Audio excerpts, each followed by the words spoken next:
Profe,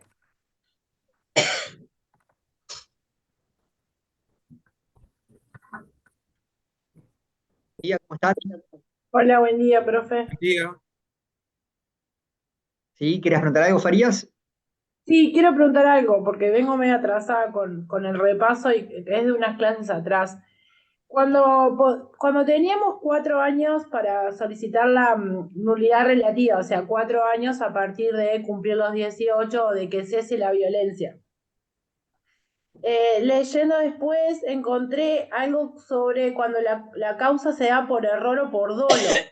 Entonces ahí no entendí si hay un plazo diferente, si es cuando, no sé si hay una diferencia porque no entendí eso, de que cuando la relatividad sea porque haya error o dolo. ¿Cuál es el plazo? Sí, en ese caso, ¿te acordás que en la clase dijimos que Gamarra se indignaba? Porque decía que la solución cuando se trata de error o dolo es la fecha, se empieza a contar desde la fecha de la celebración del contrato. Y Gamarra dice no, porque se tiene un criterio con respecto a la capacidad y a la violencia y otro criterio respecto del dolo y el error. Se tendría que contar siempre desde que cesa la causa que vicia el consentimiento, pero no, se utilizaron dos criterios diferentes. Acá Ah, yo así lo que, leí, pero me parecía injusto, pero se ve que en tal, el momento, porque se me ha complicado los últimos días para escuchar y estar trabajando y se ve que me perdí eso. bueno, no, está perfecto, resolver las dudas es muy importante. Bueno, como esas clases fueron medio caóticas, les pido disculpas, ya lo hablamos con los profesores que vamos a tratar de rediseñar el curso para que en las clases en las que nos falta tiempo veamos para dar lo que se da en una clase en 2 clases o en 3 clases para que no nos pase esto de tener que correr al final o no poder dar ciertos temas. Lo hablamos con Andrés y vamos a empezar esta clase repasando un poco todo lo que se vio a nivel de eficacia y terminando con receso unilateral, que si bien se terminó de dar en la clase pasada, se dio un poco a los trompicones. Vamos a grabar. Record to the cloud. Bueno, muy bien, y empezamos. Recording in Les hice progress. aquí un esquema. Les falta un poquito para terminarlo, pero me parece que igual nos sirve un poco como hoja de ruta. Entonces, vamos por aquí y vemos. Tenemos que el tema el último tema que vimos fue el tema de la eficacia contractual, que consistió básicamente en 3 clases, la que dio primero Andrés, luego les di yo la clase sobre el cese de la eficacia y luego, como recordarán, Elena les dio la clase sobre principios y alcance de la eficacia. ¿Sí? Entonces, para ubicarnos un poco en los conceptos y en cómo funciona la eficacia. Como se acordarán, vamos a silenciar los micrófonos. Yo igual ahora los silencio. Ahí va. Listo, silenciados. Entonces, como recordarán, hace unas clases vimos un cuadro que es un cuadro de Cafera, que está muy bueno, que decía que el contrato tiene que pasar por 3 juicios, ¿sí? Para ser un contrato válido y eficaz. Él hablaba que primero era el juicio de la existencia, luego el juicio de la validez y después el juicio de la eficacia. Gamarra no toma en cuenta la existencia, solo se concentra en primero determinar que el contrato sea válido, esto ya lo vimos en clases pasadas, y luego que sea eficaz. Entonces, ¿qué es lo que necesitamos para que un contrato sea eficaz? Algo más. Hubo otro cuadro que vimos en el que dijimos que los contratos válidos normalmente son eficaces y los inválidos normalmente son ineficaces. Tengan en cuenta que hay excepciones, ¿sí? Entonces, en el esquema les puse que pueden haber contratos válidos ineficaces y contratos inválidos eficaces. Los contratos inválidos que pueden llegar a ser eficaces son los que sufren de una nulidad relativa. ¿Sí? Los que son absolutamente nulos siempre van a ser ineficaces. Esto seguramente sea pregunta de parcial, así que es importante que lo tengan claro. ¿Se entendió? Sí, pero ¿puede ¿Sí? repetir, profe? Bien. Hay contratos que son válidos, pero son ineficaces. A ver, ¿a quién se le ocurre un ejemplo de un contrato válido, ineficaz?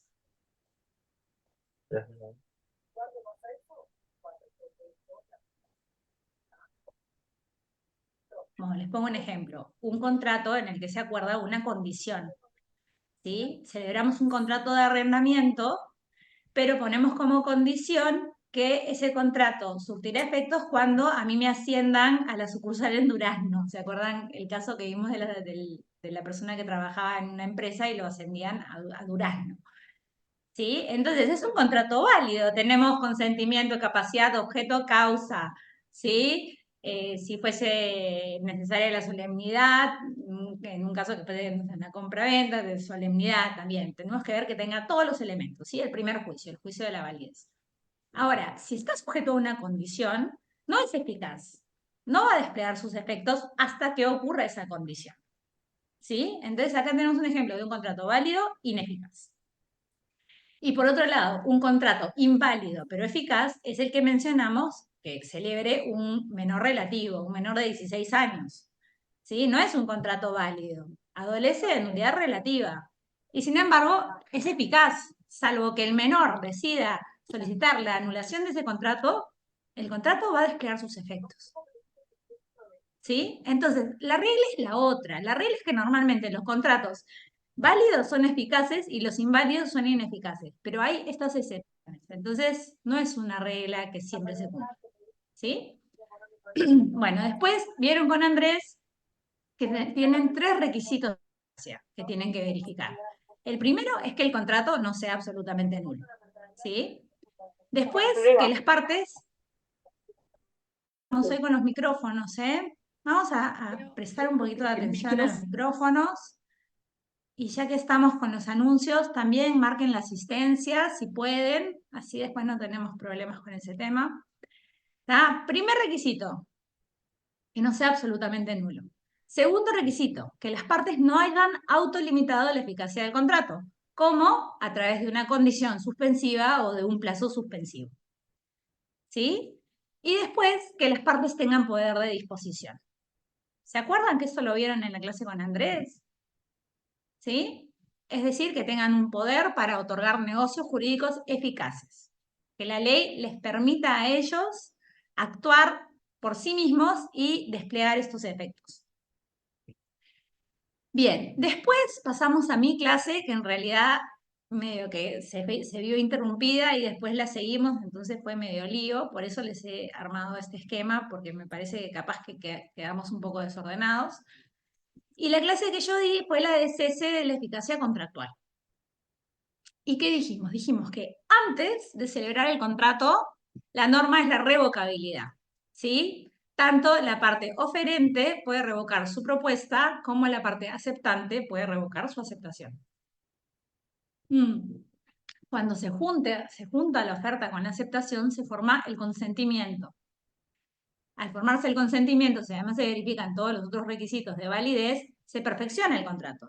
De ahí pasamos a otra norma, que es la de la irrevocabilidad, que significa que entra a tallar el tema de la fuerza vinculante del contrato. El contrato vincula a las partes y las partes tienen que cumplir el contrato. ¿Sí? Ninguna parte puede decir, no, sabes que me arrepentí, ya no quiero cumplir el contrato, ya no quiero estar vinculado por este contrato. El 1291 establece que las partes están obligadas a cumplir el contrato como si el contrato fuese una ley. ¿Sí? Bien. Pero, como toda norma, tiene excepciones. ¿Cuáles son las excepciones a la irrevocabilidad? Bueno, Gamarra en su libro menciona 3 que normalmente se mencionan y muestra que una de ellas en realidad no es una excepción. ¿Sí? ¿Se acuerdan que lo vimos en clase? El primer caso que vimos fue el del mutuo disenso. Dice, no, esto no es una excepción a la irrevocabilidad, porque en realidad, para que sea una excepción a la irrevocabilidad, una de las partes, sin el consentimiento de la otra, puede abandonar el contrato. Y en este caso, en el mutuo disenso, en realidad las 2 partes tienen que estar de acuerdo para poner fin a los efectos del contrato. ¿Sí? Bien. vimos que el mutuo disenso es un nuevo contrato que busca extinguir los efectos del anterior, que en este caso sea la repristinación. El contrato no se puede haber terminado de ejecutar, no tiene efecto retroactivo, no afecta a los derechos de terceros, ¿sí? Y no es una excepción al principio de irrevocabilidad. Bien. Después vimos el caso de la revocación. Dijimos que es un acto unilateral, ¿sí? Mientras que el mutuo descenso es un negocio jurídico bilateral, se necesita que las dos partes participen. Aquí es una parte la que realiza este acto de revocación, es un acto unilateral. Y solo procede cuando la ley lo autoriza, ¿sí? El mutuo disenso no tiene nada que ver con la ley. Es las partes que ejerciendo su autonomía privada deciden que ese contrato ya no les sirve y ponen fin a los efectos de ese contrato. La revocación no tienen que participar ambas partes. Es un poder, un derecho potestativo que les da la ley, ¿sí? Y la ley solo da este derecho potestativo en 4 casos. Vimos que había un quinto caso que era el de cesión de bienes, pero que fue revocado por la ley concursal. Entonces tenemos 2 casos de donación, una que es por ingratitud, la otra por causa de matrimonio, y después tenemos el caso de la revocación en los contratos de arrendamiento de obra, que aquí hay que indemnizar después de revocar. Y luego está el caso del artículo 16 de la ley 17250, que es para contratos de consumo celebrados fuera de local comercial o en locales acondicionados para ofertar. ¿Sí? ¿Vamos bien? El tercer caso es el caso del desistimiento unilateral o derecho de receso. El negocio jurídico se llama desistimiento unilateral y el mismo habilita a ejercer este derecho, que se llama el derecho de receso. ¿Sí? Es un derecho potestativo atribuido por el contrato, por la ley o por los principios generales. Yo sé que ahora están diciendo, cada figura tiene a su vez subtipos y es como medio difícil de retener la información, pero bueno, nada, vamos a ir lento y les va a ir quedando. ¿Sí? Bien, entonces el receso, que es lo que vamos a ver ahora, se da o por un acuerdo entre las partes, o por la ley, o por los principios generales. Y luego CAFERA incluye como una situación adicional que genera el cese de la eficacia contractual a la condición y al plazo resolutorio. ¿Sí?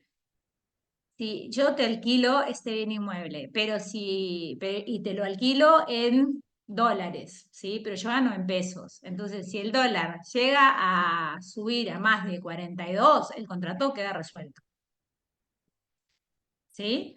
O yo te contrato como la enfermera de mi madre que está gravemente enferma, pero el contrato queda resuelto si mi mamá fallece. Entonces, no, pues eso es una condición. No, recuerden, cuando se trata de la vida de una persona, es un plazo. Va a fallecer eventualmente. Y si está gravemente enferma, pronto va a fallecer. Entonces es un plazo resolutorio. La esfera dice, en ambos casos, cuando se configura la condición o se verifica el plazo, cesa el efecto del contrato. El contrato se resuelve. Bien, después vimos con Elena el tema de los principios y alcances de la eficacia contractual y dijimos que en los contratos rige el principio de relatividad. ¿Qué significa? Que los efectos son relativos, no son absolutos, no son erga omnes, son relativos ¿a quiénes? A las partes. ¿Sí? Los efectos de los contratos solo alcanzan a las partes.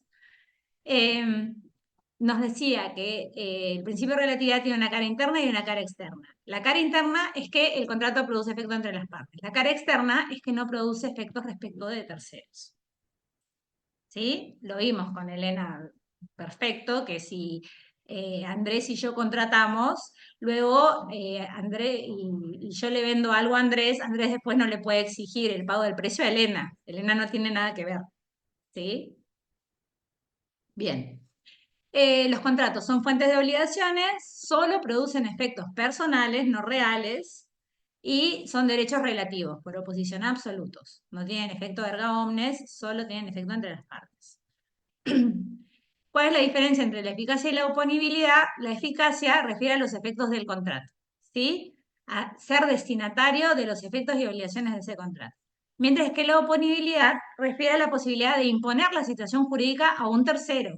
Por ejemplo, si yo estoy alquilando un inmueble y yo inscribo ese contrato y después el bien que yo estoy alquilando se vende, el nuevo propietario tiene que respetar ese contrato de arrendamiento porque está inscrito. ¿Sí? Yo le opongo mi derecho a alguien que en un principio no participó del contrato. Un contrato puede ser válido, eficaz y ser inoponible. ¿Sí? Que también vimos casos en los que era inoponible. Si, por ejemplo, yo tengo deudas y a mí mi acreedor me traba un embargo sobre un bien, si yo después vendo ese bien, el contrato es válido, es eficaz, pero el tercero que compró el bien no puede oponer su derecho de propiedad a mi acreedor, porque el bien ya estaba embargado. ¿Sí? Lo compró con el embargo. Bien, y por último, vimos con Elena que habían excepciones al principio de la relatividad de los contratos. El primero, que en realidad Cafera lo llama supuestas excepciones, porque después vimos que en realidad la única real excepción es la de estipulación para otro, que es el caso que vimos del derecho del contrato de seguro de vida, que celebramos un contrato y y yo nombro como beneficiario del contrato de seguro de vida a Andrés. Entonces Andrés, capaz que ni siquiera sabe que existe el contrato, ¿sí? Pero si yo fallezco, Andrés va a recibir el monto del seguro de vida. Es bilateral en su formación, trilateral en sus efectos. Y luego, el caso del porte fort, que es la garantía de aceptación, se traduce al francés como garantía de aceptación. Lo que significa es que el porte fort, que se le llama al sujeto que promete que un tercero va a ratificar, es el que se supone que garantiza la aceptación de un tercero. ¿Sí? Yo soy propietaria de un auto junto con Andrés y le vendo el auto a Elena. Y celebramos un contrato, pero Elena me dice, bueno, pero en realidad yo cómo hago para comprar el auto si en realidad es una copropiedad, son dos personas que son propietarias del auto. Y le digo, no, tú no te preocupes que Andrés también quiere vender el auto y el precio ya lo hemos hablado y está de acuerdo, así que celebremos este contrato y yo me comprometo a que Andrés va a aceptar también. ¿Sí? Ahí dice, no, no es una excepción del principio de relatividad, pero en realidad ese contrato no obliga a Andrés. Andrés perfectamente puede decir, no acepto nada, me parece muy bajo el precio y después yo tengo que indemnizar a Elena. ¿Sí? Bien, y en el caso de la representación, tampoco es una excepción, porque en realidad hay una parte formal, que es el representante, y hay una parte sustancial, que es el representado, pero al fin y al cabo, ambas son partes. No es que el contrato afecte a un tercero, ¿sí? El representado no es un tercero. ¿Sí? Ahora sí, tenemos como que una imagen clara del tema de eficacia. Excelente. Sí. Bueno, entonces, buenísimo. Entonces Por ahora favor, vamos... suba este esquema, profesora. Sí, sí, lo voy a subir. Eh, bien, entonces esto ya lo vimos, ya lo vimos, ya lo vimos. Y en donde fue que apretamos el acelerador es en el derecho de receso. Perfecto. Entonces, el derecho de receso es importante y para mí es importante que ustedes lo manejen porque es algo sobre lo cual se ha hablado mucho, se ha discutido mucho, hay mucha jurisprudencia y es muy probable que cuando ustedes ejerzan tengan casos de derecho de receso, ¿sí? De desistimiento unilateral. Entonces vamos a ver. El concepto es el siguiente, es el ejercicio de un derecho atribuido a uno o ambos Profe, sujetos de la relación, sí. si cambiaste no vemos, tipo, lo del Ah, derecho de receso. no, mira, No, seguimos viendo yo el lo esquema. estoy, yo a veces siento que como yo lo estoy viendo, ustedes lo están viendo. Muchas gracias por avisar. Muchas gracias por avisar. Bien, entonces, es el ejercicio de un derecho atribuido a uno o a ambos sujetos de la relación, para que por su sola voluntad determinen la cesación del vínculo obligacional o contractual en forma extrajudicial. Entonces, ustedes van a estar escuchando esto y me van a decir, no, pero ahora sí que ya no entendí nada, Porque si lo que estamos diciendo es que no se puede revocar el contrato y que el contrato obliga a las partes como la ley misma, ¿cómo ahora estamos viendo una figura del derecho que lo que permite es que una de las partes o ambas tengan el derecho a dejar sin efecto el contrato? No tiene sentido, porque si dijimos que el principio era la irrevocabilidad y ahora estamos diciendo que en realidad con este derecho el principio pasaría a ser la revocabilidad. Cualquiera podría resolver el contrato en cualquier momento. Bueno, vamos a ver que no es tan así. ¿Sí? Este es un derecho potestativo que puede ser atribuido por el contrato, por la ley o por los principios generales. ¿Sí? Como es un derecho potestativo, la otra parte se encontraría en un estado de sujeción. ¿Sí? Bien, entonces, primer caso, que derive de la cláusula de un contrato. Entonces aquí, ¿qué es lo que pasa? Las partes firman este contrato y en el contrato añaden una cláusula en la que establecen que una de las partes o ambas podrán desistir del contrato, podrán receder. ¿Sí? Ahora, lo que nos dice la doctrina es que eso no puede depender de la voluntad de una de las partes. ¿Sí? Se parece un poco a cuando vimos la condición, que vimos la condición meramente potestativa, ¿sí? Que la condición era yo cumplo si yo quiero, que eso no se puede porque vulnera lo establecido en el 1253. Bueno, en este caso lo mismo. Un derecho de receso que dependa de la sola voluntad de una de las partes tampoco es válido, ¿sí? Sería una cláusula nula. ¿Por qué? Porque viola lo establecido en el 1253 del Código Civil. Bueno, entonces, ¿qué es lo que se tiene que pactar para que, para que la cláusula sí sea válida? Y bueno, como en la condición, tiene que ser un hecho que no dependa de las partes, ¿sí? Entonces, dijimos que se establecía como condición, yo voy a alquilar este inmueble, pero si el dólar sube a más de 44, el contrato queda resuelto. ¿Se acuerdan? Bueno, si lo trasladamos al derecho de receso, diríamos, yo voy a alquilar este inmueble, pero si el dólar sube a más de 44, yo paso a tener el derecho de receder. No significa que el contrato automáticamente se resuelve.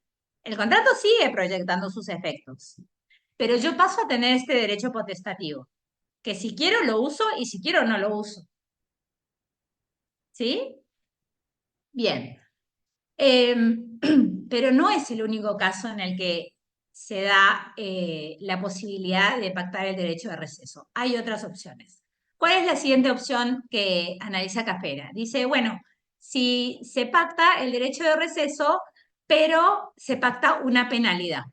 Entonces, se establece que yo como arrendataria puedo desistir unilateralmente del contrato en cualquier momento, pero que si desisto tengo que pagar 3 meses de alquiler. ¿Sí? Entonces ahí ya no es meramente potestativo. Tengo que pagar una penalidad. No me es indiferente dejar sin efecto el contrato. Entonces Café entiende que en ese caso también sería válido. Y bueno, y después pasa a analizar el caso en el que las dos partes tienen el derecho de receder, ¿sí? Y dice, en ese caso no hay contrato, ¿sí? Es como el derecho de las partes a no vincularse. Porque si cualquiera de las partes, en cualquier momento, porque se les canta, quieren desvincularse, sí podrían hacerlo. ¿Por qué? Porque si se fijan en el 1253, que está en la diapositiva al final, dice, la validez y el cumplimiento de los contratos no puede dejarse al árbitro de uno de los contrayentes. Y aquí en realidad se está dejando el árbitro de los dos. Ustedes me dirán, bueno, pero no es serio, porque entonces, ¿para qué contratan? Y bueno, contratan para vincularse hasta que cualquiera de los dos quiera desvincularse y la libertad es libre. Y no violan el 1253. ¿Sí? Porque al estar los dos facultados para dejar sin efecto el contrato, entonces ya no es algo que solo depende de una de las partes. Sí, Melanie. Profe, un ejemplo de esto podría llegar a ser el contrato de arrendamiento una vez que se vence el plazo como de obligatoriedad, que en realidad sigue vigente, pero cualquiera de las dos partes podría en cualquier momento rescindir, sea porque el inquilino se va o porque el propietario le pide la propiedad. Podría ser un ejemplo. Es un excelente ejemplo, Melania. Es un excelente ejemplo de desistimiento unilateral. Ahora, vamos a ver, y ya con tu participación me das pie para pasar al siguiente, que es el caso de los principios generales del derecho. Porque el primer caso que vimos es cuando las partes lo acuerdan. O sea, para estar dentro del primer caso tiene que haber una cláusula en el contrato que diga se establece el derecho de receder o se establece el derecho de el desistimiento unilateral del contrato, ¿sí? De ejercer el desistimiento unilateral. En este caso, entramos a los principios generales del derecho. Y hay un principio general del derecho muy importante que es el de la temporalidad de los vínculos jurídicos. ¿Sí? ¿Qué es lo que dice este principio? Que nadie puede obligarse para siempre. Para siempre. ¿Sí? Es importante la igualdad jurídica, pero más importante es la libertad. Entonces se le da prioridad a la libertad frente a la igualdad. Entonces dice, sí, el contrato tiene que cumplirse, pero si es un contrato que se pacta sin plazo, cualquiera de las partes puede desistir unilateralmente.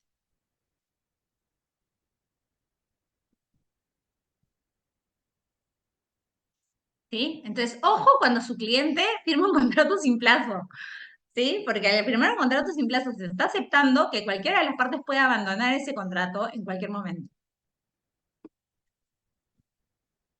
El ejemplo que les puse en la clase pasada, que yo tengo una empresa y contrato a Elena para que, no sé, me ayude con la programación de software en la empresa y no se pone un plazo. Entonces sería un contrato de arrendamiento de servicios sin plazo. ¿Qué significa eso? Que en cualquier momento Elena me puede decir, me voy. ¿Sí? Esto pasa, por ejemplo, con los abogados que trabajan en los estudios de abogados. No son dependientes. Se firman contratos de arrendamiento de servicios. ¿Sí? Ustedes prestan sus servicios profesionales. Y si se firman sin plazo, ustedes se pueden ir cuando quieran y los socios del estudio también les pueden pedir que se vayan cuando ellos quieran. No están atados por un vínculo. ¿Por qué? Porque es un contrato sin plazo. Sí, Melina, Profe, una consulta, ¿es para cualquier tipo de contrato o para determinados contratos? para cualquier tipo de contrato sin plazo. Está, perfecto, gracias. ¿Sí? Y es lo que decía la compañera, ¿y qué pasa si, por ejemplo, yo estoy arrendando un inmueble y cuando se vence el plazo de 2 años que habíamos acordado con el arrendador, yo sigo arrendando el inmueble, le sigo pagando el precio y él me sigue facilitando el uso del bien? ¿Qué pasa ahí? Y bueno, aplica el principio de la temporalidad del vínculo.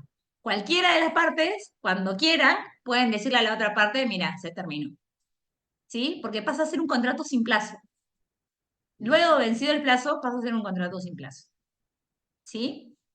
Esto tiene, capaz que los mezclo un poco, pero no sé si vieron en laboral, tiene como que su paralelismo en laboral. Si ustedes trabajan como dependientes y el contrato es con plazo, luego de vencido el plazo, si siguen trabajando, se entiende que pasa a ser un contrato sin plazo. ¿Sí? Aquí es lo mismo. Por el ejemplo del contrato de arrendamiento, si vence el plazo y sigue el contrato, entonces pasa a ser un contrato sin plazo y por lo tanto cualquiera de las partes puede dejar sin efecto el contrato en cualquier momento. ¿Sí? Bueno, tenemos normas específicas que establecen esto. Una es el caso del arrendamiento, el otro es el caso de los servicios personales, el otro es el caso del comodato. ¿Quién participó? Ah, no, nadie participó. Está un micrófono abierto. Vamos a concentrarnos con el tema de los micrófonos, por favor. Va. Bien. Creo que es solamente que le funciona mal el micrófono, no es que estaba con el micrófono abierto. Tengo Había una manos, persona con la mano manos levantada, levantadas. profe. Ah, les pido disculpas, no estoy viendo las manos levantadas porque tenía Es Paola, la es pantalla Paola ampliada. Montes de Oca. Tenía la pantalla ampliada y no Yo veía tengo las la mano manos. levantada, Pido no disculpas. escuchaba con los auriculares, perdón. Sí, no, les pido disculpas. Tengo Tenía una la pantalla consulta, ampliada y la manito estaba hacia la izquierda y no se veía. Sí, Paola, perdón, lo que pasa decime. es que estoy en la calle, perdón. No pasa nada. Le hago una consulta con el tema de los plazos cuando tenés un contrato laboral, ¿no? Porque me parece que va por ahí también. Tenés un contrato laboral de 3 meses como temporal, ¿no? Y resulta Sí, que te obligan a renunciar. ¿Qué pasa ahí? O sea, teniendo un plazo de 3 meses. ya, Claro, porque ahora ahí me ya hizo entramos. pensar eso. Claro, no, en realidad, normalmente cuando el contrato es por 3 meses es el periodo de prueba. Y en el periodo de prueba no te tienen que obligar a renunciar porque a los 3 meses, si ven que no eres la persona que ellos estaban precisando, te dicen que bueno, que muchas gracias y que te puedes retirar. ¿Sí? Ahora, si el contrato es por un plazo de 3 meses y te echan al mes, te tienen que pagar los otros 2 meses por los cuales te contrataron. Se llaman los salarios caídos. Esa era mi duda. Porque Sí, yo sé sí. que teniendo un contrato con plazo, por más que sea por prueba, me parece que está la fecha de ingreso y la fecha de salida y que te digan, no, tenés que firmar la renuncia, es como que me suena como que no, no, no me cierra. No, no tenés que firmar nada. Nunca tenés que firmar la renuncia. Salvo que se llegue a un acuerdo, ¿no? Entre las partes, pero así que te impongan firmar una renuncia, no. Eso no existe. Le podés decir no, no quiero firmar nada y no estás renunciando a ningún derecho. Acá ¿Sí? en Uruguay los argentinos lo hacen así, profe. Y hasta si te obligan a firmar la renuncia y tú tenés testigos y puedes demostrar que te obligaron a firmar la renuncia, queda sin efecto esa renuncia y podés cobrar los derechos que te corresponden, básicamente el IDP, la indemnización por despido. ¿Sí? IPD. Perdón. Bueno, pero eso es laboral. Vamos a concentrarnos en esto porque en realidad le Gracias. estoy tomando parte de su clase a Andrés. Facundo. Sí, yo volviendo a un poquito a lo que hablaba anteriormente, ¿eso aplica también a los profesionales que firman un contrato, esos que son como que autorrenovables a cada 2 años también, o no? No, no. No. O sea, esta regla es para los contratos sin plazo. ¿Sí? Ah, La regla del principio general del derecho sobre la temporalidad del vínculo es para el contrato sin plazo. Si vos sos un profesional y firmas por un plazo el contrato, es lo mismo. Están obligados a pagarte por ese plazo. Y si te echan, te tienen que pagar lo que acordaron pagarte en ese plazo. Igual, aunque tú no lo trabajes. ¿Sí? bien, Salvo, no sé, notoria mala conducta o alguna justa causa. claro. Bien. Bárbaro, esto ya está entonces. Y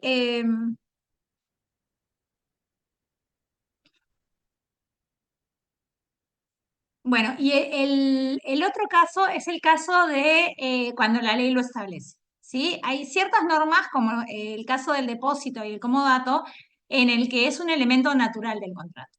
La ley establece el derecho de receso. El 2269, que es en el caso del depósito, dice, el depositario que tiene justos motivos para descargarse de la guarda de la cosa, podrá, aún antes del término designado en el contrato, restituirla al depositante y si éste lo resiste, podrá obtener del juez su consignación. ¿Sí? ¿Cuál es este caso? Es el caso en el que, por ejemplo, yo le pido a Elena que me guarde, no sé, el auto en su cochera. ¿Sí? Y acordamos que me va a custodiar el auto, va a ser un depósito, un contrato de depósito por una semana. Y no sé, justo ocurre que empiezan a romperse todas las cañerías y entonces Elena me dice, mira, tengo que dejar sin efecto el contrato de depósito porque tengo una justa causa que me impide seguir con el contrato de depósito. Entonces, en estos casos le podrá devolver el auto. ¿Sí? Antes del término designado. Y en el otro caso, el caso del comodato dice, si antes de llegado el plazo o de concluirse el uso para el que se prestó la cosa, sobreviene al comodante alguna imprevista y urgente necesidad de la misma cosa, podrá exigir del comodatario su restitución.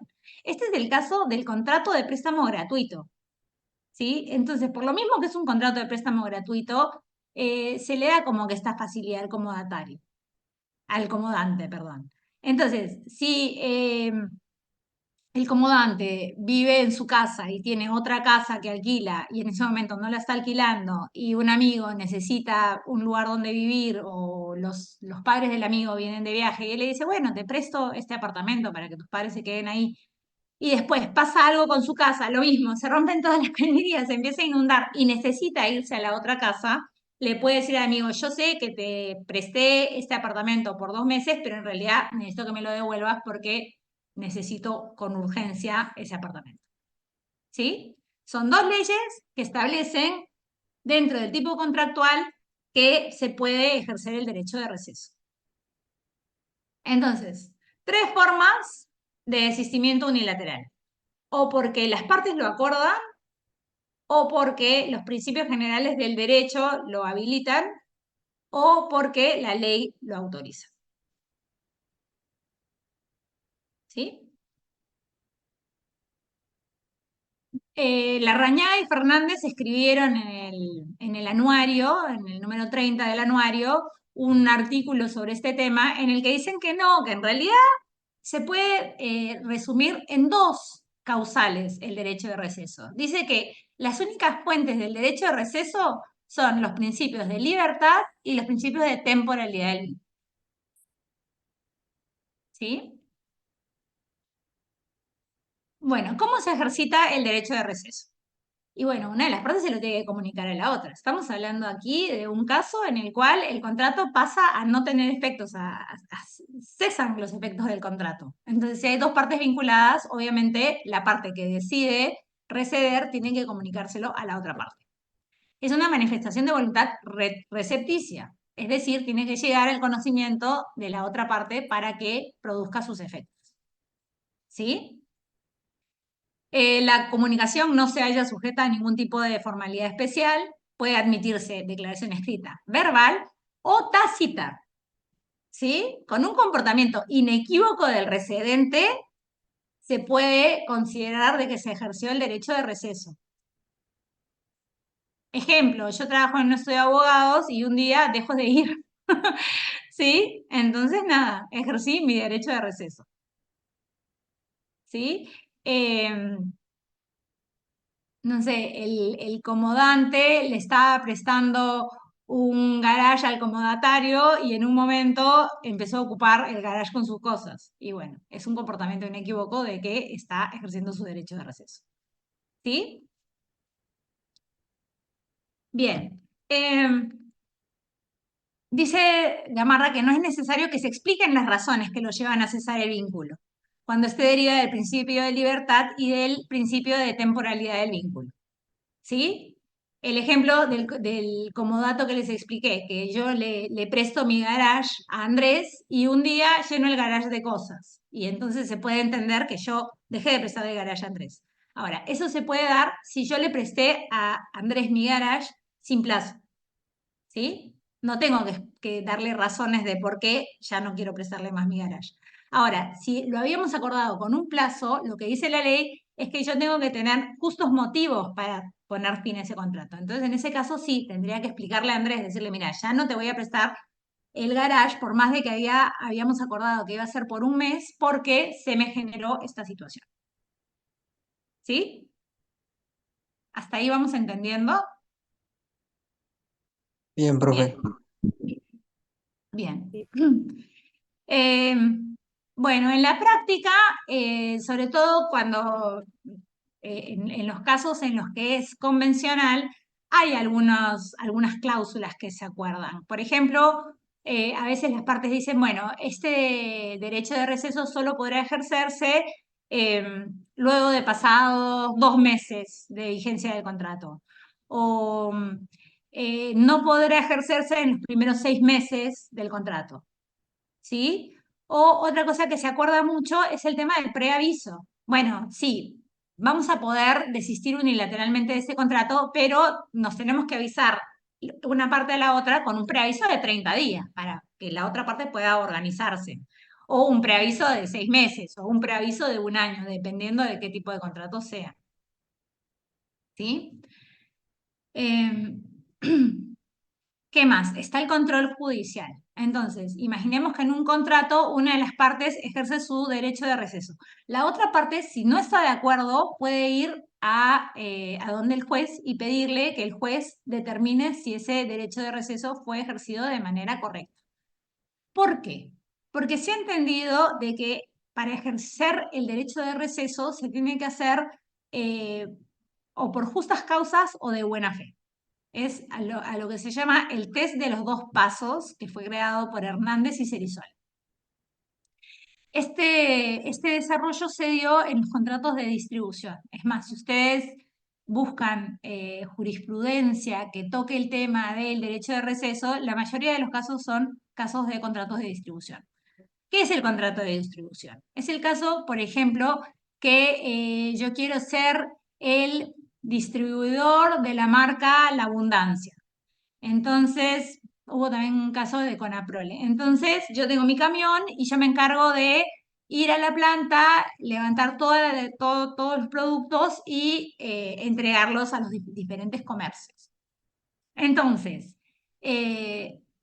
si el productor o el dueño del producto decide que ya no quiere que yo distribuya sus productos, me lo tiene que avisar con tiempo, ¿sí? Y si no me lo avisa con tiempo, yo puedo ir al Poder Judicial y reclamar, porque se entiende que en este tipo de casos, y sobre todo teniendo en cuenta hace cuánto que el distribuidor es el que distribuye los productos, hay como que un derecho del distribuidor de tener un tiempo para ayornarse, ¿sí? Normalmente el plazo oscila entre los 30 días y los 6 meses, dependiendo de hace cuánto tiempo que el distribuidor distribuye esos productos. Entonces, ¿qué es el test de los 2 pasos? Primero, el distribuidor va donde el juez y le dice, mire, me resolvieron el contrato que teníamos de distribución, que era sin plazo, tiene que ser sin plazo. Ya vimos que si es con plazo, en principio se tiene que respetar ese plazo. Y el juez le va a decir, bueno, perfecto, ¿hace cuánto que usted es distribuidor? Bueno, bárbaro. Y la otra parte dice, bueno, no, pero en realidad yo resolví el contrato, o rescindí el contrato, o recedí el contrato, porque el distribuidor entregó productos a los comercios y los productos estaban rotos. Y entonces se ve que había algo en el camión que estaba cortando las bolsas y los comercios se quejaron y entonces yo ya no quiero trabajar más con ese. Entonces hay una justa causa. Si se entiende que no hubo ninguna justa causa, se pasa a analizar si se actuó con buena fe.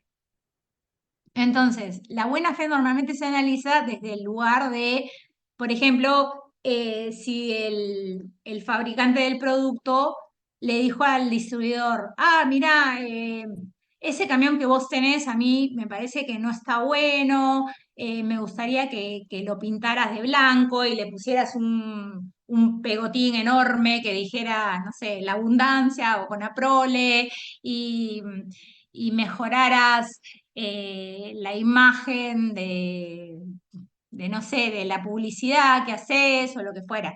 Y cuando el distribuidor invirtió en todo eso, le ejerce el derecho de receso. Entonces, el distribuidor diría, me dio un montón de información que me hacía pensar que yo iba a seguir siendo el distribuidor y cuando ya había hecho toda esta inversión, me dejó sin la distribución.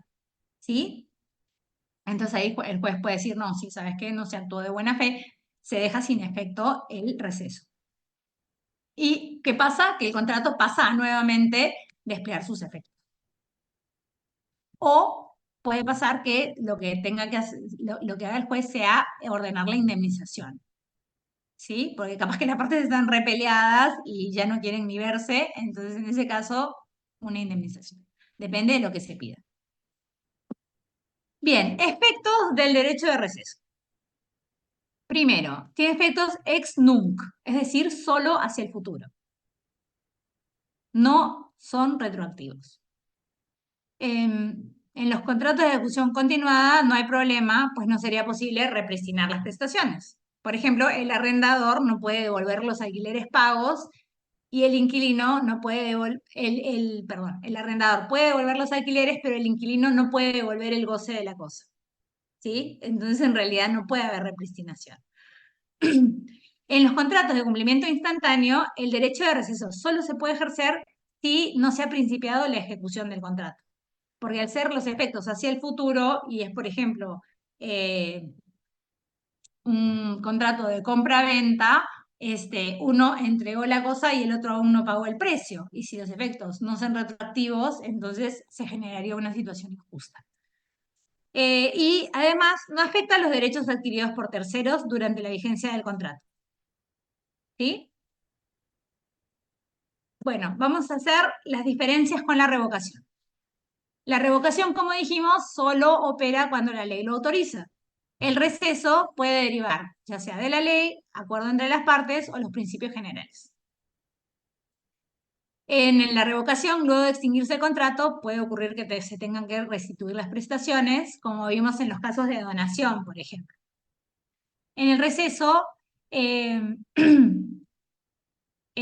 mismo no puede operar en los contratos de cumplimiento instantáneo porque justamente no hay una repristinación, y en la revocación sí puede aplicar en los contratos de cumplimiento instantáneo, como por ejemplo en la donación y en la compraventa de la Ley de Relaciones de Consumo. Y el desistimiento unilateral se ejerce extrajudicialmente, mientras que la revocación en algunos casos sí requiere un pronunciamiento judicial, como vimos en el caso de la donación, revocación de donación por ingratitud. Bien, y ahora la diferencia con la nulidad. La nulidad tiene lugar cuando estamos ante un contrato inválido, con un vicio estructural. Tiene que tramitarse judicialmente. Provoca la extinción del negocio con efecto retroactivo. ¿Sí? Alcanza incluso a los derechos adquiridos por terceros. Mientras que en el receso no hay ninguna vinculación con la validez del contrato, se ejerce extrajudicialmente y solo opera hacia el futuro. Bueno, bien, y con eso terminaríamos. ¿Tienen alguna duda, alguna pregunta? ¿Quedó claro? Ahora sí puedo ver las manos.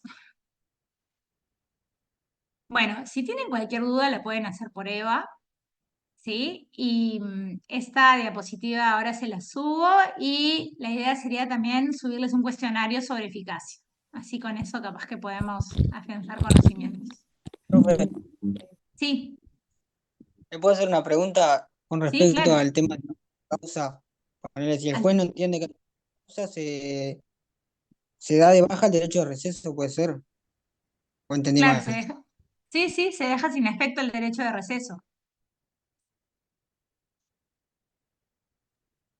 Bien, profe, Depende, era eso. depende de lo que pida la otra parte, porque a veces lo que se pide es una indemnización, ¿sí? Pero lo que se puede pedir es que se deje sin efecto el derecho de receso.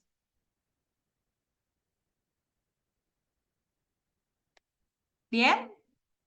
Bueno, muy bien. Andrés, ¿estás ahí? Acá estoy. Bien. ¿Te animás a dejar de Sí, compartir la presentación y autorizarme a mí como coanfitrión? ya te autorizo.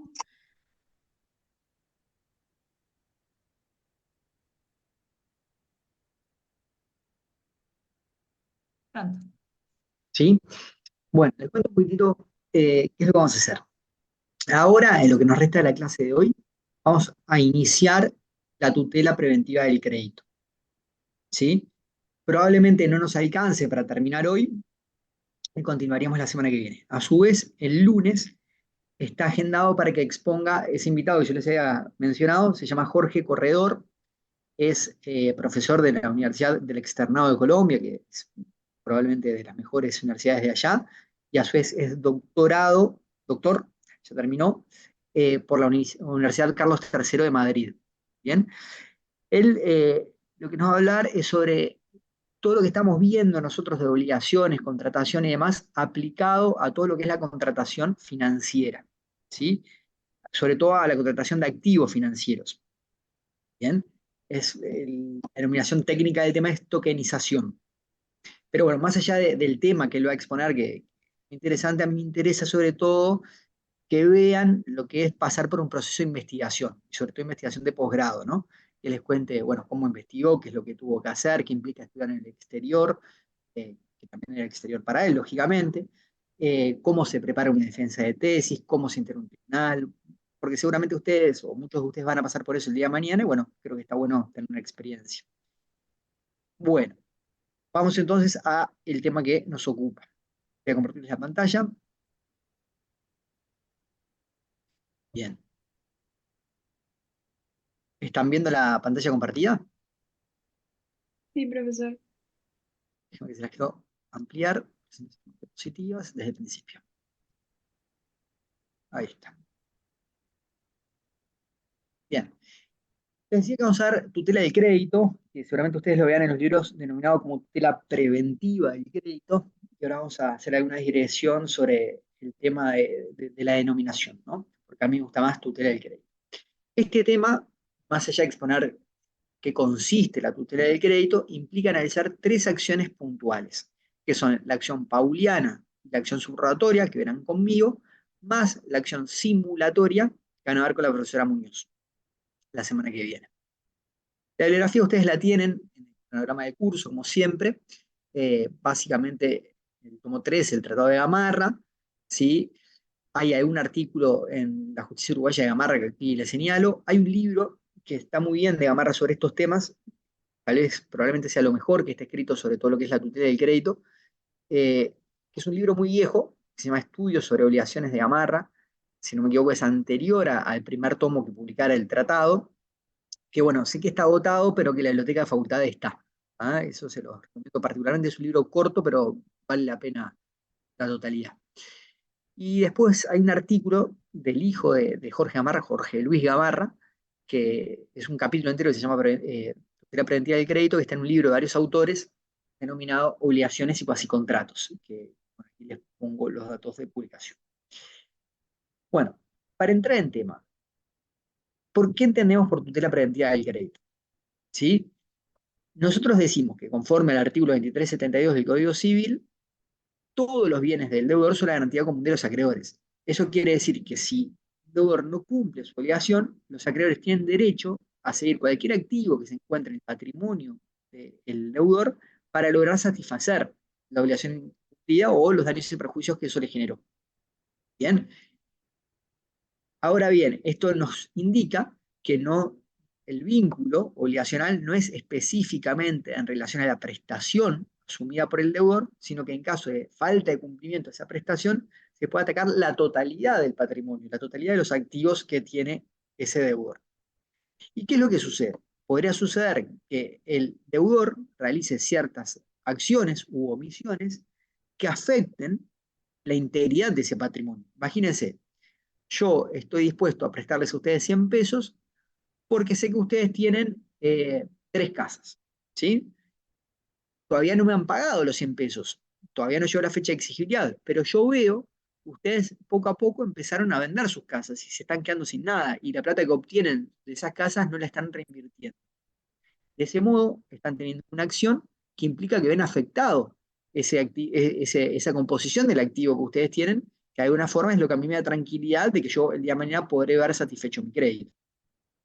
El sistema le reconoce al acreedor ciertas medidas que buscan no cobrarse en sí, sino intentar de conservar el patrimonio del deudor.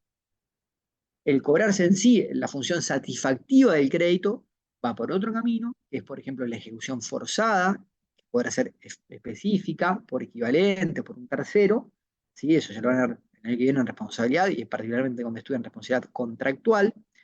También podrá ser la indemnización de los daños y perjuicios que genere la resolución del contrato, ¿sí? Si en vez de optar por la ejecución forzada, opta por la resolución el acreedor. Pero con todo eso lo que se busca es satisfacer el derecho del acreedor. Estas medidas que vamos a estudiar en la clase, más lo que van a ver con la profesora Muñoz, no procuran en sí el cobro, satisfacer el crédito del acreedor, sino simplemente conservar el patrimonio del deudor para que sí luego el acreedor pueda cobrarse sobre ese patrimonio conservado. ¿Comprenden la diferencia? ¿Sí? ¿Qué decimos con esto? Que ni con la acción pauliana, ni con la simulatoria, ni con la subrogatoria cobra el acreedor. Simplemente con esas acciones se busca que no se merme el patrimonio del deudor, para que efectivamente pueda cobrar a futuro. ¿Sí? ¿Me entienden? ¿Alguna duda sobre esto? ¿No? Adelante, No, Cabrera. Disculpas, creo que Cabrera, iba a ¿levantaste la hablar mano? Sí, adelante. que Nancy también iba a hablar en este caso. No, que merme implica que hayan variaciones en ese patrimonio del deudor. Variaciones negativas, Negativas, perfecto. claro. ¿Sí? Nosotros recordemos que en una etapa inicial de la obligación, mientras no es exigible el cumplimiento, el acreedor está en una mera situación de expectativa. Simplemente tiene que esperar a que llegue la fecha de exigibilidad y recién ahí le puede exigir a su deudor que cumpla. Sin embargo, se le permite al acreedor, a pesar de esa situación pasiva, contar con estas acciones que lo que buscan es preservar el patrimonio del deudor para cuando tenga que cumplir. ¿Sí? Y acá va una primera nota que me gustaría hacerles. Si nosotros nos quedamos solamente con esto que acabo de decir, está bien hablar de tutela preventiva porque lo que se busca es prevenir el incumplimiento por parte del deudor. Pero también estas medidas son aplicables cuando ya es exigible el cumplimiento y ya el deudor no está pudiendo cumplir, buscando recomponer el patrimonio del deudor. Es decir, que no solo operan antes de la exigibilidad estas medidas, sino también después de la exigibilidad.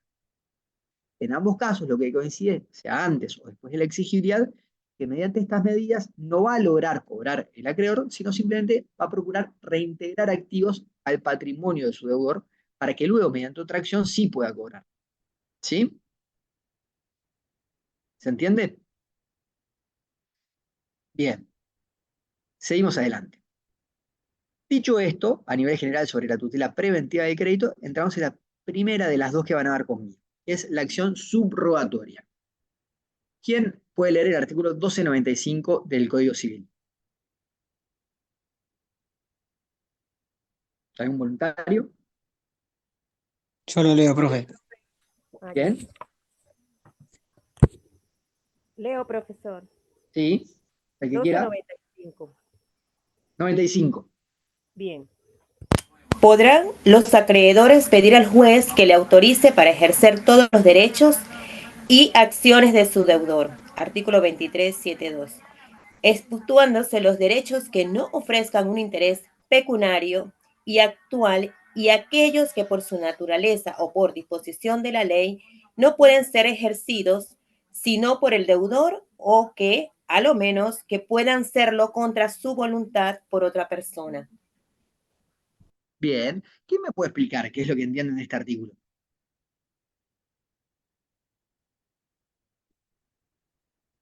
Si alguien le dice, mira, no entendí nada, ¿me podrían explicar? ¿Qué le dirían? ¿Cómo, profesor, otra vez? Claro. Imagínate que están estudiando con un amigo, leen este artículo y su amigo no entiende lo que dice el artículo. Tienen que explicarle qué es lo que nos está diciendo este artículo. ¿Qué dirían ustedes?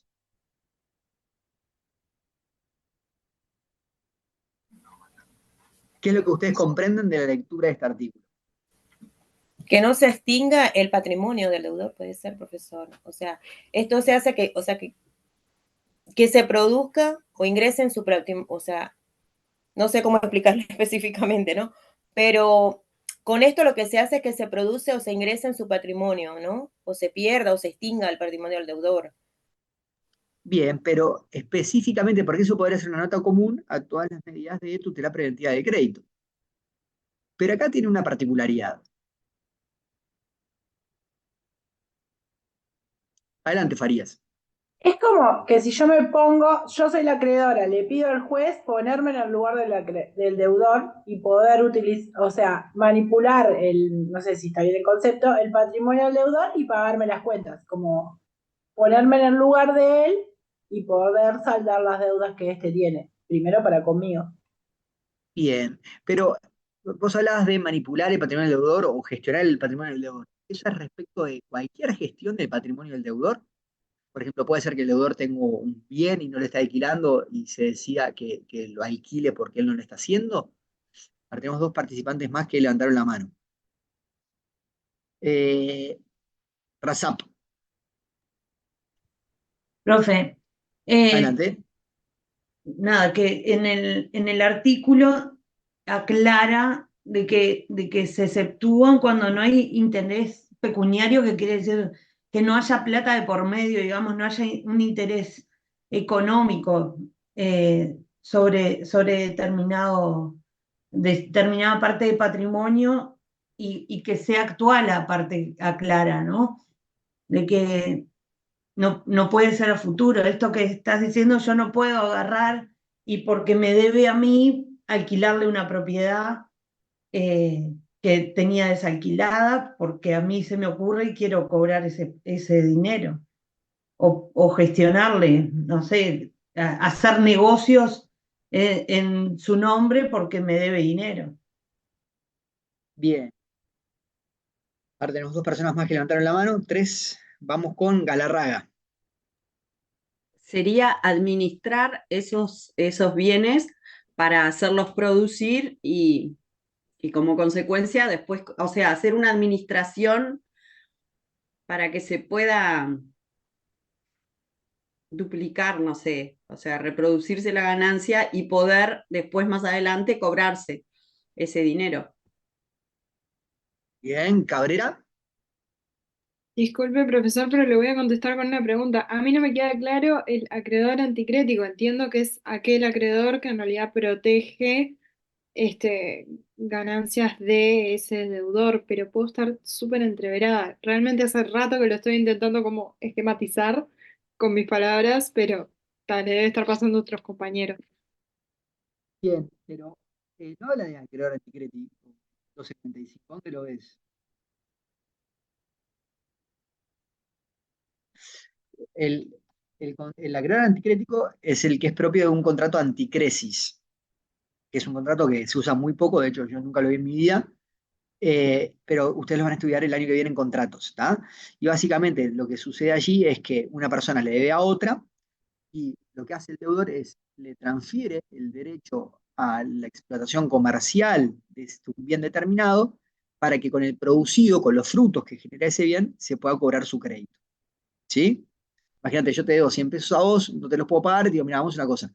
Eso es un contrato anticresis por el cual yo te doy a vos este apartamento que tengo a 2 cuadras, vos lo alquilás, con los alquileres te cobras lo que te estoy debiendo, y una vez que termine de cobrar, bueno, se da por satisfecho tu crédito y yo sigo cobrando los alquileres. Eso ya lo van a estudiar el año que viene. En realidad, acá la hipótesis que nosotros estamos manejando es que A le dé plata a B. Pone Juan le dé 100 pesos a Pedro. ¿Sí? Juan, a su vez, tiene un crédito contra María por 70 pesos. Y sin embargo, Juan no le reclamó a María que le pague los 70 pesos. Pedro, que es acreedor de Juan, dice, bueno, a mí me interesa que Juan le cobre a María, porque si Juan le cobra esos 70 pesos a María, yo podré cobrarme el día de mañana mi crédito contra Juan de esos 70 pesos que a su vez Juan le cobra a María. ¿Se explica? Y sin embargo, veo que Juan no está reclamándole ese crédito a María cuando lo podría reclamar, y ese crédito eventualmente podrá prescribir porque no lo está reclamando o podrá tomar diferentes acciones. Por eso yo me subrogo, me pongo en la posición de Juan y en lugar de Juan reclamo esa plata. No para mí, sino para el propio Juan. ¿Dónde está mi interés? Bueno, a mí me sirve que Juan tenga ese dinero frente a la hipótesis de que no lo tenga, porque si lo tiene, su patrimonio es mayor para que yo me pueda cobrar. ¿Comprenden? Más o menos. Más o menos. Pero no lo retenés Sí, a ese profe. monto. Bien, vamos con el ejemplo de nuevo. Dijimos, Juan le dé 100 pesos a Pedro. ¿Sí? Y a su vez, Juan es acreedor de María por 70 pesos. Entonces, María le debe 70 pesos a Juan y Juan le debe 100 pesos a Pedro. ¿Sí?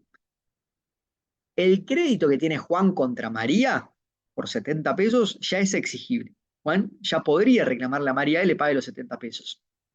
Sin embargo, no le está reclamando, no le intimó a que le pagara, no le hizo el juicio para que le pagara, nada. Pedro, que está por fuera, observa la situación. Dice, escucha, a mí me sirve que Juan le cobra a María, porque si Juan le cobra a María, esos 70 pesos que María debe van a estar en el patrimonio de Juan. Y cuando Juan me tenga que pagar a mí lo que me debe, yo sé que va a tener esos 70 pesos para poder pagarme. En cambio, si Juan no le reclama esos 70 pesos a María, se los perdona, se remisión o prescribe ese crédito, ¿sí? Yo me perjudico porque el patrimonio de Juan va a ser más pequeño. Yo voy a tener menos chances de poder cobrar mi crédito. ¿Se entiende mejor ahora? Sí, ¿Sí? Perfecto. Entonces, el sistema, el derecho, le reconoce en el artículo 1295 una acción a Pedro que se llama acción subrogatoria. Que le dice, Pedro, vos, que sos acreedor de Juan, siendo que Juan a su vez es acreedor de María, no le puedes cobrar directamente a María, porque María no te debe a vos, le debe a Juan. ¿Sí? Pero en virtud de que tú sos acreedor de Juan y Juan no está ejerciendo sus derechos contra María, te permitimos que te subrogues, es decir, que te pongas en la posición de Juan y le reclames a María el pago. No para vos, Pedro, sino para Juan. Entonces, ahí lo que hará Pedro es hacerle un juicio a María, una acción subrogatoria, diciendo, yo, en mi calidad de acreedor subrogado de Juan, reclamo que María le pague a Juan. ¿Entendés? Y vos decís, bueno, pero ¿por qué Pedro hará un juicio para reclamar que le paguen a Juan y no a él? Primero, porque el derecho no permite reclamar para sí ese dinero. Es una acción conservatoria, no satisfactiva. Lo que se busca es conservar el patrimonio de Juan. Pero a Pedro le sirve hacer eso, por más que no sea él el que está cobrando, porque si tiene éxito y en esa acción subrogatoria logre que María le pague a Juan, el patrimonio de Juan tendrá más activos, lo cual hace más probable que cuando Juan le tenga que pagar a él, haya disponibilidad de dinero para pagarle. ¿Me explico? sí. Sería como un coadyuvante, puede ser. Claro, coadyuvante es cuando un concepto procesal que quiere decir cuando dos partes o cuando una parte tiene un tercero que lo ayuda en el juicio. Acá no es que Pedro está ayudando a Juan, sino que Pedro sustituye a Juan. Juan no participa de ese juicio. Pedro toma el lugar de Juan y reclama para Juan ese dinero. Bien, entendí. ¿Sí? Bien. Bentancur. ¿Y esa calidad de subrogante, quién se la transmite a Pedro? ¿Es con el consentimiento de Juan o es a través de una acción legal? No se requiere el consentimiento de Juan para esto, es simplemente una facultad legal que emana justamente este artículo 1295. Este artículo es el que le está dando esa facultad a Pedro de hacer esto. Imagínense el día de mañana, Pedro ejerce la acción subrogatoria, se presentará ante un juez y le tendrá que acreditar al juez que se cumplen los requisitos. ¿Cuáles son los requisitos? Decir, bueno, mira, yo me estoy subrogando la posición de Juan porque a su vez yo soy acreedor de Juan. Tendrá que acreditar que lo es, que es acreedor de Juan. ¿Sí? Profe, perdón. ¿Será que está bien ¿Dudas hasta así? acá? ¿No? Razap, adelante. Profe, ¿en qué otro tipo de casos se ejerce esta acción subrogatoria? ¿O siempre es respecto al deudor de mi deudor que se ejerce? Siempre es respecto de tu deudor que ejerces. Perfecto, gracias. ¿Bien? Profe, una pregunta. Sí. Yo tengo un ejemplo, a ver si entendí mal. Por ejemplo, si yo debo 800 pesos y tengo un deudor que me debe 800 pesos, ¿puede atacar al que me debe a mí? Se subroga. Sí, exacto. Perdón, vos debes 800 pesos ¿a quién? A Juan, pongamos, A una ¿no? persona y después tengo Sí, otra persona que me debe a mí esos 800 pesos, por ejemplo, que sí, se puede subrogar. exacto. Tu acreedor puede subrogarse y reclamarle a tu deudor que te pague. Bien, profe. ¿Sí? Bien. Ahora, presten mucha atención a lo que vamos a hacer. Perdón, Rocha, adelante. Perdón, profe, lo que no me quedó claro es si yo puedo hacer uso de esta acción de subrogación cuando estoy en la expectativa o cuando ya es exigible la obligación. La podés hacer cuando estás en la expectativa. No se requiere que sea exigible. Perfecto, gracias. Por eso, justamente lo que tiene de particular estas acciones que integran la tutela preventiva del crédito es que son mecanismos que el derecho le reconoce a un acreedor aún antes de que su crédito sea exigible. Por supuesto que si su crédito es exigible, también las puede ejercer después, ¿no? Pero antes de la exigibilidad ya puede hacer. ¿Por qué? Porque no está buscando cobrar. Lo único que está buscando es conservar el patrimonio de su deudor. Perfecto. ¿Sí? Galarraga. O sea, yo la hago antes de estar en etapa de exigibilidad, me subrogo, esa cantidad entra en el patrimonio de mi deudor y ahí sí puedo iniciar una acción para exigirlo. Sí, si es que tu crédito ya es exigible. Si no, tendrás que esperar a que sea exigible tu crédito. ¿Me explico? Sí, sí, lo entendí. Bien. Para ponerlo bien claro, imaginemos que Pedro tenía un crédito contra Juan por 100 pesos, pero que Juan le tenía que pagar esos 100 pesos el 1 de agosto de 2024. ¿Sí?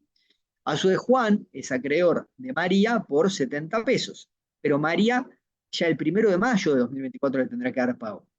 Sin embargo, no lo hizo y Juan tampoco le reclamó el pago. Lo que puede hacer Pedro es una acción subrogatoria, por lo cual se subroga la posición de Juan para reclamarle ya hoy a María que pague, logrará tener éxito, María le pagará a Juan, pero aún así, aun cuando haya logrado que María le pague a Juan, no tendrá derecho Pedro a exigirle a Juan que le pague a él hasta que llegue el 1 de agosto, que era la fecha de exigibilidad de su crédito. ¿Sí? Razap. Profe, y si, por ejemplo, yo inicio una acción subrogatoria antes de que mi deuda sea exigible, o sea, lo que me deben sea exigible, yo puedo pedir que, no sé, el juzgado quede en tutela de ese dinero o algo así, porque intuyo de que mi deudor no va a poder cumplir, o Sí. no es algo que se haga. Esa tutela de que ese activo no sea disponible para el deudor no es parte del sí de la acción subrogatoria. ¿Sí? Sin embargo, eventualmente podría solicitar eso por una medida procesal que se llama medida cautelar. ¿Bien? Que ahí tendrás que, ya lo van a estudiar en procesal, ahí tendrás que acreditar que se cumplen los requisitos de la medida cautelar. Por ejemplo, que si no tomas esta medida, haya riesgo de que los activos de Juan desaparezcan y cuando llegue el momento de pagar no te pueda cumplir. ¿Sí? Hay otros requisitos. El periculum in mora, que es que si se espera ese momento está el peligro de perderlo. Lo que se llama fumus bonus iure, que es acreditar que por más que todavía no estás reclamando tu derecho, eso lo vas a reclamar cuando sea exigible, pero hay un muy buen derecho, hay una apariencia de que tu derecho es correcto, ¿sí? Y a su vez una contracautela, es decir, que vos tenés que brindar una garantía de que si con todo esto estás perjudicando a la persona contra la cual pedís la medida, en este caso Juan, con esa garantía lo vas a indemnizar. ¿Sí? Eso ya lo van a estudiar en procesal. Pero no es parte de la acción subrogatoria. ¿Bien?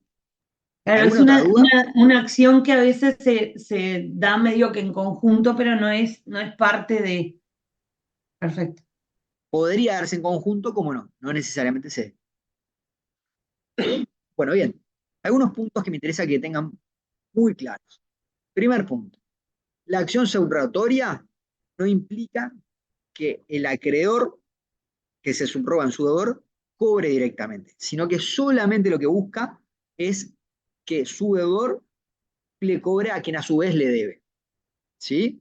Por eso es una acción de carácter conservativo, conserva el patrimonio del deudor, pero no satisfactivo, porque no logra cobrar el acreedor. Esto es lo más importante de la acción subrogatoria.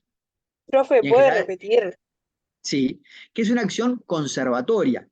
Es decir, que con esta acción no se satisface el crédito del acreedor, porque el acreedor no cobra con esta acción. Lo único que busca esta acción es preservar, conservar el patrimonio del deudor, que ingresen esos activos al patrimonio del deudor que al día de hoy no están. ¿Sí? Que ese derecho de crédito que tiene contra María Juan, efectivamente lo cobre. Pero por la acción subrogatoria, Pedro, que era el acreedor, que ejerce la acción subrogatoria, no termina de cobrar él, solamente conserva el patrimonio de Juan. Este es muy importante. Y este carácter conservatorio y no satisfactivo es propio de todas las medidas de tutela preventiva del crédito. Esto se lo tienen que grabar sí o sí. ¿Bien? No quiere decir que después no pueda cobrar el acreedor. Sí, pero tendrá que hacer por un juicio aparte. La ejecución forzada, ejecución por equivalente, por un tercero, etc. Pero no mediante la acción subrogatoria en sí. Hasta acá, Farías, adelante. Profe, y si el que me debe a mí y yo interpongo esta acción, también le debe a otros, yo logro que conserve su patrimonio con el objetivo después de poder cobrar con otra acción. Nada garantiza que de ese patrimonio que yo pude conservar para ese que hoy es mi acreedor, yo pueda cobrar si tiene otros acreedores. No porque yo haya interpuesto la acción subrogatoria, quedo como con una garantía de reserva de patrimonio para cobrar mi deuda. O sea, después él le debe a más y todos podrían cobrar. Exactamente. Es tal cual y está muy bien tu pregunta. En definitiva, esta medida que tú tomás beneficia también al resto de los acreedores de ese deudor. Y vos quedás parada frente al deudor igual que estabas antes. No es un beneficio solo para vos. ¿Sí? Tanto trabajo. Tanto trabajo. Bueno, seguimos. Segundo punto que me interesa que tengan muy claro. No confundir acción subrogatoria con pago con subrogación. ¿Sí? La acción subrogatoria es una acción que se confiere al acreedor en los términos que estamos hablando. En cambio, el pago con subrogación es una situación diferente, y es cuando alguien debe plata y paga esa deuda a alguien que no es el deudor, ¿sí? Un tercero. Ese tercero, imagínense acá, Juan le debe 100 pesos a María. ¿Quién le debe a María? Juan, no yo. Sin embargo, yo voy y le pago a María, sin ser deudor de María. Le pago por Juan. Y lo que hago cuando le pago a María por Juan es subrogarme en la posición que tenía María frente a Juan. ¿Sí? Con las mismas condiciones, con los mismos accesorios. Que María le podía reclamar su crédito a Juan, ahora quedo yo parado allí. ¿Sí? ¿Se acuerdan que estudiamos el pago con subrogación? Y ahí dijimos que hay dos tipos de subrogación. La legal, y es cuando se cumplen ciertos requisitos que marca la ley, automáticamente se produce la subrogación. Y la voluntaria, que es cuando las partes en ese pago declaran que se efectúa la subrogación. No vamos a volver ahora en cuáles serán esos requisitos, sí, pero ustedes ya lo estudiaron cuando vieron los modos de extensión de las obligaciones y en particular la paga. ¿Sí? Ese instituto de la paga por subrogación es totalmente diferente a lo que estamos viendo acá, que es la acción subrogatoria. No confundir. ¿Sí? ¿Lo tienen claro? Bien. Seguimos con acción subrogatoria. Ya estamos casi en la hora. Dos elementos más. Si uno lo piensa intuitivamente, diría, bueno, perfecto. La acción subrogatoria corresponde cuando en realidad el patrimonio de mi deudor está en riesgo. Si el patrimonio de mi deudor es totalmente solvente, no tengo por qué estar yo persiguiendo créditos que mi deudor no está realizando. ¿Sí? Sin embargo, si leemos el 1295, inciso primero, no nos realiza la distinción. No dice que solamente para casos de riesgo de falta de integridad del patrimonio del deudor se puede realizar esta acción subrogatoria. Concede esta acción sin ninguna limitación. ¿Sí?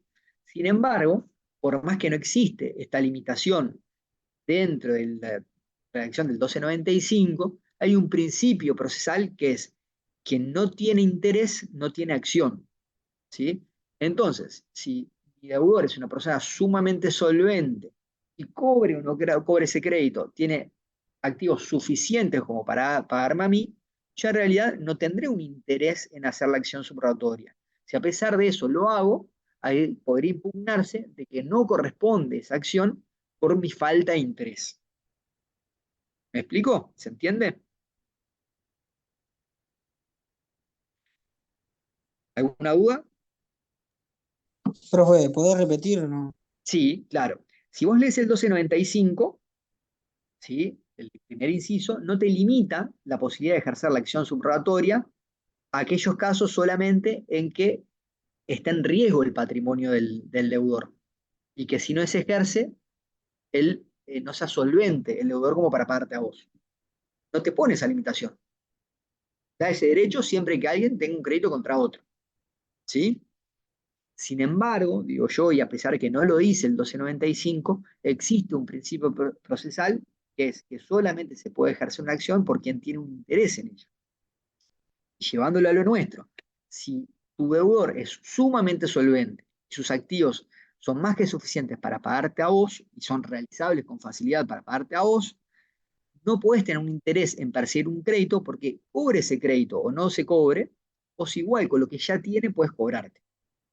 ¿Sí? Entonces, si bien el riesgo de solvencia no es un requisito que esté expresamente indicado por el 1295, inciso primero, podemos entender que está realmente presente a través de ese principio procesal, de que quien no tiene interés no tiene acción. ¿Sí? ¿Se entiende mejor ahora? Alguien había levantado la mano. Sí, yo. O sea, Sí. eso vendría a ser la consecuencia de que esto es una acción de conservación. Al haber un patrimonio que es solvente, ya no está haciendo, o sea, no sería una acción de conservación porque no es necesario. Está muy bien el análisis. ¿Sí? Después, otro comentario más. En la parte final del primer inciso del 1295 habla que por esta acción se pueden ejercer los derechos y acciones del deudor. ¿Sí? Es decir, que no solo son las acciones judiciales que no está realizando, sino también el ejercicio de cualquier derecho que pueda llegar a tener. ¿Sí? Por ejemplo, el derecho a interponer una excepción de prescripción, un derecho subjetivo que no está realizando, lo que fuera. No hay una limitación en ello. Donde sí encontramos unas limitaciones en el segundo inciso, que nos dice que solamente se podrá hacer aquello que tenga un interés pecuniario. ¿Sí? Es decir, imagínense que tiene derecho una persona a reclamar, a pedir el divorcio, pongamos, ¿no? Estrictamente, si no hay un contenido pecuniario en esa acción que es de familia, no hay razón para que se pueda ejercer ese derecho. Y aparte por otro motivo, que es la segunda razón que nos da el segundo inciso, y es que tampoco se pueden ejercer aquellos derechos o aquellas acciones que son de carácter personalísimo, que solo las puede ejercer el deudor, ¿sí? Como por ejemplo manifestar su intención de divorciarse. ¿Bien? Bueno, ¿cómo estamos de hoy? Quedan unos muy poquitos minutos. En cuanto a la naturaleza jurídica que tiene esta acción subrogatoria, hay tres tesis. Primera, que es un proceso ejecutivo, que queda descartada por el hecho de que no se está ejecutando ningún patrimonio para que cobre el acreedor, simplemente se conserva. La segunda, la naturaleza conservativa, pareciera ser bastante apropiada, porque lo que busca es conservar el patrimonio del deudor, ¿sí? Y también se habla de que existe, que esta acción es simplemente un medio preparatorio, ¿sí? Que lo que pretende es proceso posterior que podrá ser conservativo o ejecutivo, ¿sí? Que esta es la tesis de la mayoría de la doctrina, ¿no? Simplemente como una medida preparatoria, esta acción subrogatoria, para que luego sea un segundo proceso en el cual se buscará realizar otra acción, que en principio podrá ser ejecutar el propio patrimonio del deudor. ¿Bien? Bueno, no sé si empezar las etapas. Quizás, déjenme ver cómo estamos, si nos da para terminar. No, no nos da para. Falta bastante. Sí. No, nos falta bastante para llegar a la acción pauliana. Vamos a dejar por acá en las etapas de la acción prorogatoria. ¿Sí? Y seguimos la clase que viene, entonces con la exposición del corredor que les comentaba, dejar de compartir. Y bueno, y a su vez vamos a continuar viendo esta acción, la acción pauliana y la simulatoria. ¿Bien? Bien, Fugas, profe. Cabrera, adelante.